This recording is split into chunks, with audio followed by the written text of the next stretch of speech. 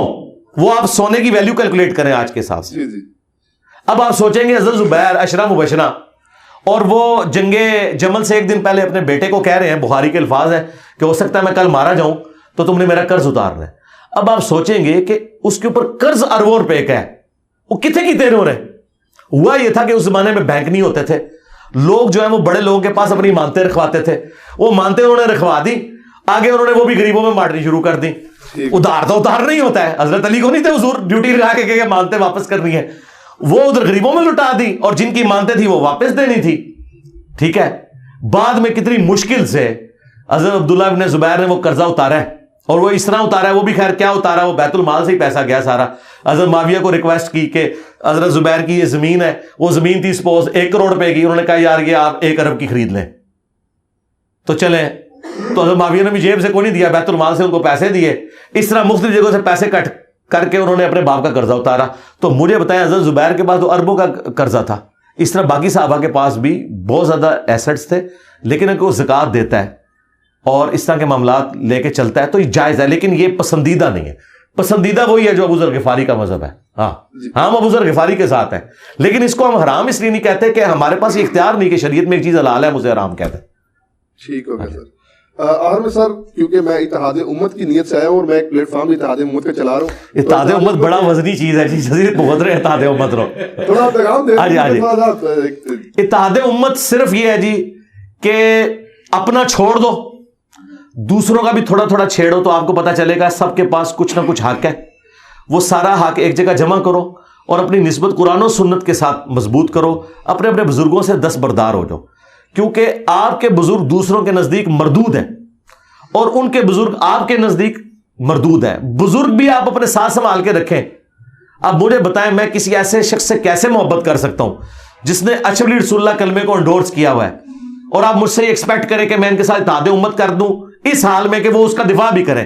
تو سرکار میں رسول اللہ کو کیا منہ دکھاؤں گا؟ یہ تو حضرت عمر آج زندہ ہوتے تو پوچھتے اشرفی رسول اللہ اور چشتی رسول اللہ پارٹی کو کہ تم لوگ کیا دفاع کر رہے ہو. وہ تو چھوٹی چھوٹی بات پہ کہتے تھے یا رسول اللہ اجازت دے اس کی گردن کاٹ دوں. تو میں تو حضرت عمر سے بہت نرم ہوں، میں نے کبھی نہیں کہا گردن کاٹ دوں. میں کہتا ہوں یار علمی اختلاف ہے، خدا کے لیے اتحاد امت بالکل اس کے الٹ ہے جو آپ کو بتایا جاتا ہے. کہتے ہیں جی اپنا چھوڑو نہ کسی کا چھیڑو نہ، یہ فساد امت ہے. اتحاد امت یہ ہے کہ اپنا پہلے چھوڑو، دوسروں کا بھی چھوڑو. دیکھو ہم نے اتحاد امت کروایا، ہمارے اس درس میں بریلوی، دیوبندی، اہل حدیث، شیعہ سارے فرقوں کے لوگ آتے ہیں. یہ آپ نے کہیں دیکھا ہے؟ ہمارے اسٹوڈنٹس جا کے شیعہ کی امام بارگاہ میں نماز پڑھتے ہیں اوپر ہاتھ باندھ کے، اور دیوبندی اور اہل حدیثوں کی مسجد میں ہاتھ چھوڑ کے نماز پڑھتے ہیں. اتحاد امت ہے کہ نہیں؟ کوئی فساد امت نہیں ہوا. فساد امت یہ ہے کہ جب آپ کہتے ہیں کہ ہم جنتی فرقے ہیں باقی سارے کافر ہیں، اس کی وجہ سے ہوتا ہے. اور پریکٹیکلی ان کے بزرگ کر کے گئے. تو اتحاد امت صرف اس صورت میں ہوگا کہ امت محمدیہ کے اوپر اکٹھے ہوں. امت دیوبندیہ، امت بریلویہ، امت وہابیہ، امت شیعہ کے اوپر امت نے نہیں اکٹھا ہونا. امت حضرت ابوبکر پہ بھی نہیں اکٹھی ہو سکتی، شیعہ نہیں مانیں گے. امت ایک ہی بندے پہ اکٹھی ہو سکتی ہے جس کی قبر مدینے میں ہے، اور جنہیں جب غسل دیا گیا تھا تو کپڑے نہیں اتارے گئے تھے ان کے، باقی سب کے کپڑے اتارے جاتے ہیں. میں یہ بہت سخت جملہ بول رہا ہوں اس لیے کہ یار مجھے مزہ آنا شروع ہو گیا ہے اس جملے کا کہ میرا امام وہ ہے کہ جب اسے اس کے کپڑوں سمیت غسل دیا گیا تھا، اور تو ان اماموں کو لے کے چل رہا ہے کہ وفات کے بعد ان کے کپڑے اتارے گئے تھے غسل دینے کے لیے. اور میرا امام وہ ہے ما ضل صاحبکم وما غوا، تمہارے نبی نہ کبھی بہکے ہیں اور نہ کبھی بہرا چلے ہیں، اور تیرے امام وہ ہیں کہ دوسرے ماننے والے اس امام کے مسئلوں کو اس طرح ردی کی ٹوکری میں پھینکتے ہیں جس طرح تم ان کے مسئلوں کو. تو سرکار پھر اپنی نسبت رسول اللہ کے ساتھ مضبوط کرو صلی اللہ علیہ وآلہ وسلم. اچھا سر، آخری سوال میرا یہ ہے کہ عربی بولنے کے بارے میں علماء نے آپ پہ کافی اعتراض کیا ہے. لاہور کے ایک مفتی صاحب ہے، میں نام نہیں لوں گا، انہوں نے کافی ویڈیوز چڑھائی ہیں کہ آپ کو عربی نہیں آتی. مجھے عربی آتی ہے، اردو آتی ہے، بعد میں ڈسکس کروں گا. مجھے ان مفتی صاحب سے پوچھ کے بتائیں جتنے بھی مفتی ہیں جی کہ ڈاکٹر تعلق قادری صاحب کو جو عربی آتی ہے تو تقی عثمانی صاحب انہیں شیخ الاسلام کیوں نہیں مان لیتے؟ اچھا ہاں مانے نا. اور اگر مفتی تقی عثمانی صاحب کو عربی آتی ہے تو الیاس گھمن صاحب انہیں شیخ الاسلام کیوں نہیں مان لیتے؟ مسئلہ عربی اردو کا تو ہے ہی نہیں ہے. ٹھیک ہے، مسئلہ یہ ہے کہ قرآن و سنت سے جو دلائل ہیں وہ ہم نے آپ کے سامنے رکھ دیے. اور آخری بات، میں آج کے کسی مفتی کی عربی کو مانتے ہی نہیں ہوں. کیوں؟ ان میں سے کوئی مفتی دعویٰ کر سکتا ہے کہ مجھے اشعری تھانوی سے زیادہ عربی آتی ہے جی جی یا احمد بریلوی سے زیادہ عربی آتی ہے؟ کسی کا دعویٰ ہے؟ نہیں. تو میں تو احمد بریلوی سے ڈائریکٹ عربی پڑھی ہوئی ہے. احمد بریلوی صاحب نے بیسٹ عربی سے بیسٹ اردو میں قرآن ٹرانسلیٹ کیا اور میں ان کی عوام کو بتا رہا ہوں. تو میں تو نکل ہی گیا ہوں. میں تو اعلیٰ حضرت کے ساتھ آپ کو جوڑا ہے. اعلیٰ حضرت نے لکھا ہے ایاک نعبد و ایاک نستعین کے ترجمے میں، اے اللہ ہم تیری ہی عبادت کریں، تجھی سے مدد چاہیں. تو بس یہی بات میں کر رہا ہوں. تو ان چیزوں سے باہر نکل جائیں. میرے بارے میں وہ کہہ رہے ہیں یہ دیکھ کے قرآن نہیں پڑھ سکتا جو قاری ہے. ٹھیک ہے، تو میں نے انہیں کہا تھا کہ تقی عثمانی صاحب، مفتی منیر صاحب، ساجد میر صاحب، ساجد نقوی صاحب، چاروں بڑوں فرقوں کے میں نے علماء کی بات کی ہے. یہ یوٹیوب کے اوپر کوئی قرآن کی ایک سورت تلاوت کر دے، اپلوڈ کرے، مجھے بتا دیں، انشاءاللہ میں شام کو سورج غروب نہیں ہونے دوں گا، میں وہی سورت، سب سے مشکل والی سورت ڈھونڈ لیں، میں وہی سورت قرات کروں گا. اب ہم فیصلہ کر لے گی کس کو قرآن زیادہ پڑھنا ہوتا ہے. باقی رہ گیا پڑھتے ہوئے کبھی غلطی. میں ویسے بتاؤں یہ سارے علماء قرآن مجہول پڑھتے ہیں، انہیں قرآن عربی لنگوسٹک کے مطابق نہیں پڑھنا آتا. عربی لنگوسٹک یہ نہیں ہے کہ زبر زیر آپ نے ٹھیک پڑھنا ہے، نہیں، عین ثا ہا بود یہ صحیح نکلنا چاہیے، کسی کو نیچے کٹنا آتا. اور اے بے تے پڑھتے جے، کیونکہ انہوں نے جو آپ پتہ مدارس میں جو عربی پڑھائی جاتی ہے نا حدیث کی کتابوں میں، وہ معروف نہیں پڑھائی جاتی، مجہول پڑھی جاتی ہے. انما الاعمال بالنیات، یہ لفظ ہی غلط ہے، انما الاعمال بالنیات. آپ جتنے علماء دیکھیں اعمال لو پڑھتے ہیں. درود شریف دیکھیں اللہم صلی علی محمد پڑھتے ہیں، یہ صلی علی تو غلط ہے، اللہم صلی علی محمد ہے. لیکن چونکہ ادر دین قرآن آپ مجہول بھی پڑھ سکتے ہیں، یہ جائز ہے. اللہم صلی علی بھی درست ہے، لیکن قرآن میں جب آپ لام زیر لی پڑھیں گے تو لام زیر لے نہیں پڑھ سکتے سوائے ایک لفظ کے، بسم اللہ مجریہا. یہ پورے قرآن میں ایک لفظ ہے جو آپ نے مجریہا نہیں پڑھنا، باقی پورا قرآن آپ نے معروف پڑھنا ہے. انہوں نے عربی ساری پڑھی ہوئی ہے مجہول، یہ قرآن پڑھ ہی نہیں سکتے معروف. میرا چیلنج ہے، یہ جتنے گلے پھاڑتے ہیں انہوں کو لے آؤ ساجد میر. واللہ ساجد میر مجھے نماز بھی معروف طریقے سے نہیں سنا سکتا. التحیات للہ والصلوات والطیبات، وہ پڑھے گا التحیات للہ والصلوات والطیبات. انہوں نے پڑھی ہوئی عربی، اور عربی یہ سمجھ رہے ہیں کہ اور ہا تو یہ لوگ نکال ہی نہیں سکتے، عین نکال ہی نہیں سکتے. اور یہ ان کا عیب نہیں ہے، ان کی تربیت ہی ایسی ہے. اور آپ قاریوں کو دیکھیں، مولویوں کا اتنا مذاق اڑاتے ہیں، کہتے ہیں عربی آندی نہیں. قاری اڑے نا مولویوں کو ہتھوں ہاتھ لیندے نے. کیوں؟ وہ صحیح کہہ رہے ہوتے ہیں، قرات کے اعتبار سے ان کو عربی نہیں آتی. خالی عربی پروناؤنس کرنا کافی نہیں ہے نا، وہ اس لہجے میں ہونی چاہیے. تو میں عربی لہجے میں عربی پروناؤنس بھی کرتا ہوں. باقی جو پڑھتے ہوئے کبھی زیر زبر کی غلطی ہو جائے نا، وہ تو ساروں سے ہو جاتی ہے. وہ غلطی تب غلطی ہے کہ جب کوئی بندہ لقمہ دے اور میں پھر اس کو غلط پڑھوں. اوور لک ہو سکتی ہے پڑھنے میں جی. ٹھیک ہے. ابو داؤد میں حدیث ہے نبی علیہ السلام قرآن بھول گئے تھے، آپ پہ نازل ہوا ہے. تو بعد میں ایک صحابی نے یا رسول، آپ نے فرمایا تم نے مجھے یاد دلا دینا تھا، لقمہ دے دینا تھا. تو آپ اندازہ کریں کہ کیا نبی علیہ السلام کو نہیں پتا تھا؟ بات یہ ہے کہ کبھی کوئی بندہ اگلی آیت بھول جاتا ہے، یا پڑھتے ہوئے متشابہ آیات آ جاتی ہیں ایک طرح کی. بعض اوقات آپ دیکھ کے بھی پڑھتے ہیں. میں آپ کو پروف ریڈنگ میں بھی بتاؤں، ہم نے جب پمفلٹ لکھے نا تو 10 بندوں سے میں نے پروف ریڈنگ کروائی، اور ایسے بندوں سے بھی کروائی کہ جن کی انٹرسٹ کا وہ ٹاپک نہیں تھا. کیوں؟ جو بندہ دیندار ہے نا، وہ حدیث میں اگر کہا کہ کی غلطی ہوگا نا تو وہ اپنی یاداشت سے اسے صحیح پڑھ رہا ہوگا. لیکن جس بندے کو نہیں پتا ہوگا وہ والی غلطی بھی نکال لے گا. مطلب اگر یہ اس میں اگر یہ تے کے کوئی نقطے مس ہوں گے نا تو آپ بابے تے پہ پہنچیں گے، شاید کوئی نہیں، خود ہی پڑھ لو گے. آپ دیکھیں گے کئی لوگ انجینئر کے سپیلنگ غلط لکھ دیتے ہیں، لیکن وہ آپ پڑھیں گے اسے انجینئر ہی، وہ انہوں نے نا وہ نون پہلے ڈالی ہوتی ہے یہ بعد میں ڈالی ہوتی ہے، حالانکہ انجینئر کے اسپیلنگ میں یہ لیکن میں آپ کو دونوں دکھاؤں نا، آپ صحیح پڑھیں گے اسے، کیونکہ آپ اتنے غور سے نہیں دیکھیں گے. لیکن جس کا انٹرسٹ نہیں ہوگا نا وہ دیکھے گا پہلے پائس کے بعد پائس.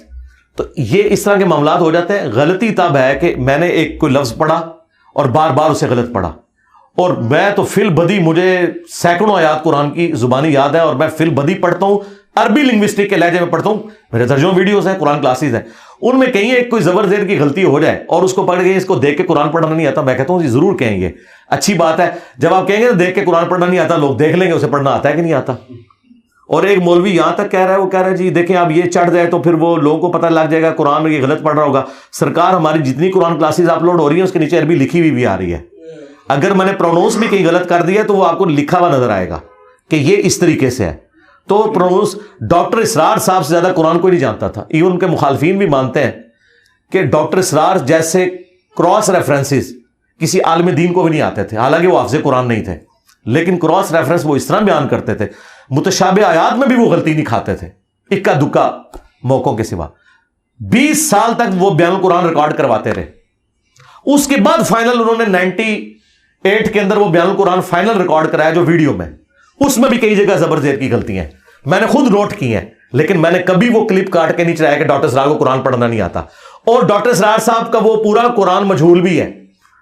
وہ ہے پڑھ دیتے ہیں ہی کو بعض جگہ پہ، تے پڑھ دیں گے تی کو، ٹھیک ہے، بو پڑھ دیں گے بو کو، ہو جاتا ہے. اس لیے کہ مجھے پتا ہے کہ ظاہر ہے کہ وہ، لیکن یہ چیز میں ڈاکٹر اسرار کو میں کہتا ہوں جی ڈاکٹر اسرار کو جتنا قرآن آتا تھا نا، تمہارے مرے ہوئے بزرگوں میں، زندہ بزرگوں میں کسی کو قرآن اتنا نہیں آتا، کیونکہ تم لوگ قرآن پڑھ پڑھ کے اپنے بابے ثابت کرتے رہو. ڈاکٹر اسرار لوگوں کو تو ہی سکھاتا رہا، ٹھیک ہے. تو تمہاری تفسیروں کا میں نے کیا کرنا ہے؟ جو تم لوگ 50 جلدوں کی تفسیر لکھ کے مر جاؤ اور شرک ثابت کرتے رہو، تو میں تو اس کی تفسیر مانوں گا نا جس نے قرآن کو اسی طرح مانا جس طرح کہ نازل ہوا. تو یہ کوئی ایسا اعتراض نہیں ہوتا، اور اسی لیے یہ اس طرح کا علمی اعتراض میں نے کبھی نہیں دیکھا کہ ہمارے کسی اسٹوڈنٹ نے یا میں نے کسی کی اس طرح کی کوئی ویڈیو کاٹ کے اپلوڈ. حالانکہ مجھے ریئل ٹائم ان کے بڑے علماء جو حدیثیں بیان کر رہے ہوتے ہیں اس میں کئی جگہ غلطی نظر آتی ہے، 2-3 حدیثوں کو مکس کر جاتے ہیں. اب میں اس کو غلطی بنا کے پیش کروں اس طرح نہیں، میں نے 1-2 دفعہ پکڑا، لیکن ساتھ ہی میں نے کہا یہ میں کوئی علمی اعتراض نہیں کر رہا، چونکہ ان کا دعویٰ ہے ان کی جوتی ان کے سر پہ مار رہا ہوں. میں نہیں اس کو سمجھتا کہ یہ اعتراض بنتا ہے. مثلا ان کے پاکستان لیول کے ایک بہت بڑے پیر ذوالفقار نقشبندی صاحب جو انجینئر بھی ہیں، جن کے بارے میں کہتے ہیں اس طرح کے انجینئر کو ہم مانتے ہیں جو پیر بھی ہو عالم بھی ہو. اس نے کہا کہ بخاری میں لکھا ہے کہ قبروں پہ مارتے مت بناؤ. میں نے کہا بخاری میں حدیث ہی نہیں ہے. اچھا ٹھیک ہے، وہ مسلم میں، لیکن میں نے ساتھ ہی کہا کہ میں کوئی علمی اعتراض نہیں کر رہا، چونکہ ان کا دعویٰ ہے کہ انجینئر بھی ہیں پیر بھی ہیں تو دل کا حال بھی جانتے ہیں اور درس بخاری بھی دیتے ہیں، وہ دی غلطی معاف نہیں ہوئے گی، انہوں پھر اس لیول پہ پکڑا جائے گا. علمی اعتراض نہیں، ایک جذباتی اعتراض ہے، چونکہ یہ خود دوسروں کے اوپر یہی کرتے ہیں نا اس طرح کے اعتراضات. تو اللہ کا شکر ہے، غلطی بتائیں، ہائی لائٹ کریں، انشاءاللہ ہم اپنی اصلاح کریں گے، اس میں کوئی ایسا مسئلہ نہیں ہے، ہر وقت لڑنے کے لیے تیار ہے. اچھا سر، تمام فرقوں میں کوئی ایک عالم دین ایسا بتا دیں جو مطلب باقی تمام سے بہتر ہو، مطلب آپ کے نزدیک وہ بہتر، آپ کو عزم ہو جائے گا. جی بالکل، جاوید احمد غامدی صاحب. ٹھیک ہے سر. ان میں تکنا کتنا اخلاق نبوت تواڈے مولوی موجود ہے، تواڈے مولویاں دے منہ تو جھگ چھوٹتی ہے جدوں میں جاوید غامدی صاحب دا نام لینا وا. یار کیوں چھوٹتی ہے؟ غامدی صاحب نے تو کبھی آپ کی منجی نہیں ٹھوکی، اس نے تو کوئی گستاخی نہیں کی. غامدی جتنی عربی تمہارے بزرگوں کو بھی نہیں آتی، پڑھتے وہ بھی مجہول ہیں، قرآن بھی مجہول پڑھتے ہیں، لیکن عربی لیکن پڑھ رہے مجبور. قرآن سے پوچھیں گے تو عربی غلط پڑھ رہے ہیں. میں ویسے بتا رہا ہوں، ویسے زبر زیرے صحیح پڑھنا اور وہ عربی شاعری بھی ان کو کمال آتی ہے، ان کے مولویوں سے زیادہ عربی آتی ہے. تو میرا نہیں رائٹ میں کسی کے بارے میں میں ان کو کیوں بہتر سمجھتا ہوں. میرے نزدیک داڑھی، فرقہ، شلوار ٹخنوں سے اوپر کرنا، رفع دین کرنا نہ کرنا، اس سے بڑی چیزیں توحید اور ختم نبوت. میرے نزدیک کسی بریلوی دیوبندی اہل حدیث کی توحید اور ختم نبوت کا عقیدہ اتنا مضبوط نہیں جتنا غامدی صاحب کا. لیکن آپ سر انہیں منکرین حدیث میں بھی کنسیڈر، وہ تو بعد کی بات. منکرین حدیث سب سے بڑے حنفی ہیں، کہتے ہیں بخاری مسلم سنیوں کی کتابیں نماز رفع الدین سے پڑھتے نہیں، کہتے ہیں بغلوں میں بت رکھ کے آتے تھے. منکرین حدیث تو حنفی ہیں. ٹھیک ہے، بات تو یہ ہے نا. غامدی صاحب کا عقیدہ توحید بھی دیوبند بریلوی اہل حدیث شیعہ سے بہتر. غامدی صاحب کا ختم نبوت کا عقیدہ بھی، وہ کسی باب بزرگ کی وہ اس طرح کی کسی عبارت کو وہ تو صوفیاء کو آڑے ہاتھوں لیتے ہیں، ان سے بہتر. تو باقی چیزیں تو بعد میں آئیں گی نا. پہلی چیز توحید اور عقیدہ ختم نبوت ہے. اس کے اعتبار سے زندہ لوگوں میں غامدی صاحب سے بڑا کوئی عالم دین نہیں ہے جو اتنی دلیری کے ساتھ یہ عقیدہ رکھتا ہوں. تو اس لیے میں ان کو بہتر سمجھتا ہوں. اگر آپ کے علم میں کوئی ہے تو لیں, میں ابھی اس کو پہلے نمبر پہ ڈکلیئر کر دیتا ہوں. ہاں, مفتی منیر صاحب سامنے آئے اور کہیں کہ میں چشتی رسول اللہ اور جو صوفیاء کی جتنی گستاخانہ عبارتیں ہیں انہیں ردے کی ٹوکری میں پھینکا جائے, کتابوں کی پرنٹنگ بند کی جائے, آندہ سے میں غامدی صاحب سے ان کا بھی نام لے لوں گا, لیکن ساتھ ان کو کہنا ہے کہ بابوں کو پکارنا بھی شرک ہے, توحید بھی صحیح ہونی چاہیے, میں ان کا نام لوں گا. ٹھیک ہے, بہت شکریہ سر. اب حافظ جی بغیر یہ تھی آج کا سیشن, اور ہم نے کوشش کی انجینئر صاحب کے نظریات ان کے ساتھ, ہمارے نظریات ہمارے ساتھ, ہم نے کوشش کی ہے کہ آج کے جتنا بھی سیشن ہے اس میں بغیر کسی اسکرپٹ کے آپ کے سامنے پیش کیا جائے. آپ سے گزارش ہے ہمارے چینل کو سبسکرائب کیجیے اور ویڈیو کو لائک کیجیے. اللہ حافظ. جزاک اللہ.